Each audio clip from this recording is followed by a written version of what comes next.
100 लोग ऐसे हैं पूरे भारत में जिनके पास 75% धन भारत का भरा पड़ा, और 75% जनता 22 से 25 रुपए रोज कमाती है बस। ये योजना आयोग का आंकड़ा है, मेरा अपना आंकड़ा नहीं है, भारत के का सरकारी आंकड़ा है। और 65% लोग खाद्य सुरक्षा अधिनियम के तहत राशन पाने के पात्र हैं इस देश में। और जब उनका आकलन किया गया तो सालीना उनका इनकम $45, सालीना, मासिक नहीं, वार्षिक। ऐसी स्थिति में भारत में निश्चित ही लोग शोषित हैं, लोग मजदूर हैं, लोग सरबराह हैं, और सदियों से ऐसी स्थिति में रह रहे हैं जिनके पास कुछ नहीं है। रोज कुआं खोदते हैं, रोज पानी पीते हैं, रोज कुआं खोदते हैं, रोज पानी पीते हैं। ऐसे लोग संख्या इस देश में लगभग 40%।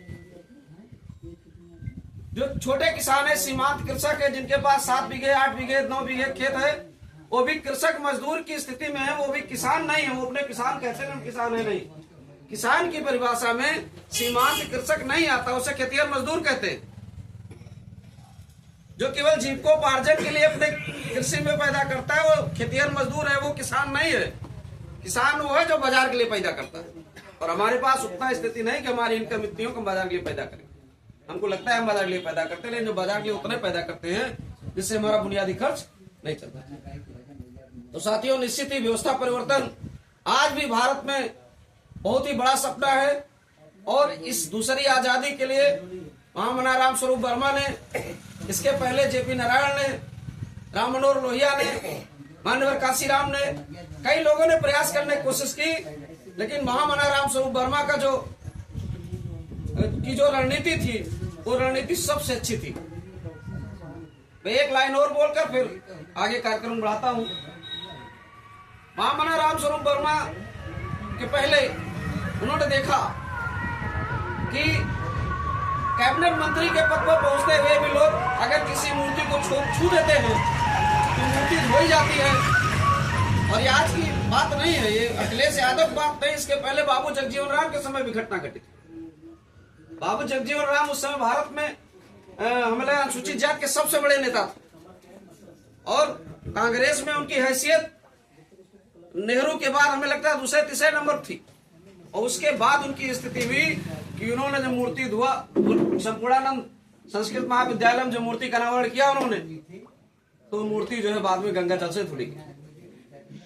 महामना राम स्वरूप वर्मा के दिमाग में विचार आया कि आखिर अगर हम आर्थिक आजादी ले ही ले, हम आरक्षण से नौकरी ले ही लेंगे, मान लीजिए हम मेहनत करके हम पूंजीवादी, हम फैक्ट्री के मालिक बन ही गए।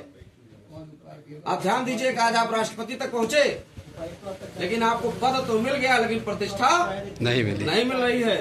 और महामना राम स्वरूप वर्मा का ही कथन था कि जब तक ये ब्राह्मणवादी व्यवस्था चौरस व्यवस्था में नहीं बदल जाती, तब तक आप राष्ट्रपति नहीं, किसी भी पद स्थिति में पहुंच जाइए, आपको पद तो मिलेगा लेकिन आपको प्रतिष्ठा नहीं मिलेगी। तो हमारी लड़ाई केवल पद की नहीं, हमारी लड़ाई प्रतिष्ठा की भी है।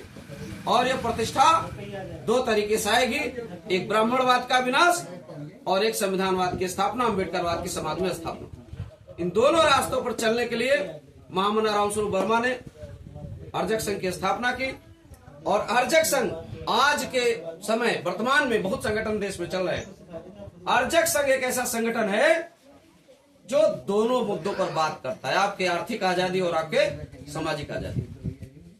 साथियों, इस जो अर्जक क्रांति है, उस क्रांति मिशन में एक महापुरुष ऐसे हैं जिनको हम बाबू जगदेव प्रसाद के नाम से जानते हैं, जो बिहार के लेनिन कहे जाते हैं।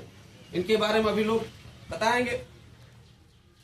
और ऐसे लोग बहुत ही मतलब कि बिरले होते हैं। उसके बाद बिहार में उस तरह का व्यक्तित्व तो शायद पैदा हुआ हो। तो इन लोगों ने ही वो नींव रखी जिस पर आपको रिजर्वेशन मिला।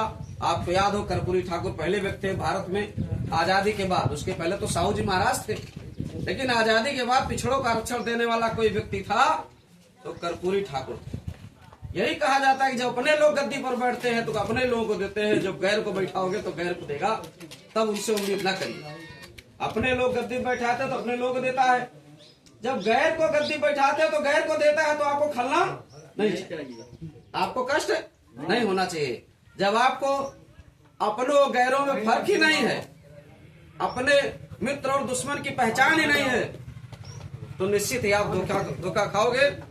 तो हमारा अर्जक मिशन नहीं कहता है कि अपने को पहचानिए, अपनी व्यवस्था को पहचानिए, अपनी नीति को पहचानिए, अपने विचारों को पहचानिए, किसमें आपका उद्धार है। और उसके साथ जिस दिन आप खड़े हो जाएंगे, निश्चित ये व्यवस्था जो सर के बल खड़ी है ये चौरस हो जाएगी, जो वर्टिकल है वो हॉरिजॉन्टल हो जाएगी, और हॉरिजॉन्टल हो जाएगी। यही बाबू जगदेव प्रसाद का और एक और नाम है यहाँ पर बाबू शिवदयाल चौरसिया, उन्होंने कहा मैं इस व्यवस्था को चौरस करके मानूंगा। तो निश्चित ये व्यवस्था अगर चौरस नहीं होगी तो इस वर्टिकल व्यवस्था में प्रतिष्ठा नहीं प्राप्त होगी। साथियों, हमारे बीच बहुत सारे लोग हैं